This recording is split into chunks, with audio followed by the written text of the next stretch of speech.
Europe 1, il est 6h36. Si vous souhaitez pratiquer un sport à partir de la rentrée, vous serez sûrement contraint d'aller voir un médecin pour demander un certificat médical. Dans certains cas, cela semble nécessaire, mais dans d'autres cas, l'intérêt apparaît plus relatif, comme pour des inscriptions à la pétanque ou à la marche à pied.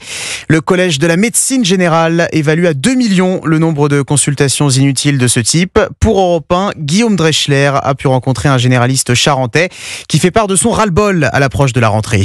Lorsque le docteur Louis-Adrien Delarue a vu le certificat arriver sous les yeux, je remplis le certificat de manière blasée et je rajoute un mot en disant que ce certificat n'a pas d'intérêt sur le plan de la santé publique puisque nous sommes des bipèdes depuis la nuit des temps. Le praticien charentais n'est pas le seul à être désabusé face à ces attestations. Le Collège de la médecine générale a haussé le ton. Au mois d'août, au mois de septembre, au mois d'octobre, nos agendas se remplissent de demandes de certificats alors qu'on a des gens à suivre pour leur cancer, pour leur diabète, pour leur infarctus, pour dépister des mélanomes, etc. Dans un moment où les délais s'allongent pour les prises de rendez-vous, donc c'est pas pour voir les certificats pour les échecs, la pétanque ou la randonnée pédestre. Depuis mars 2022, la législation du Code du sport a évolué. Les fédérations ne sont plus obligées de demander des certificats, mais certaines l'exigent encore. Mais le très peu devient insupportable dans un moment où maintenant on donne des rendez-vous à 1 mois, 2 mois aux gens et que les urgences, on a du mal à les caser dans nos consultations. Donc le moindre certificat qui apparaît comme ça, alors que la loi en plus permet aux fédérations françaises de randonnée de remplir directement les autoquestionnaires de santé sans passer par la case médecin, on se dit soit ils connaissent pas la loi, soit ils exigent pour exiger et c'est pas supportable, quoi. Selon le Collège de la médecine générale, 2 millions de consultations chez le généraliste pourraient être évitées.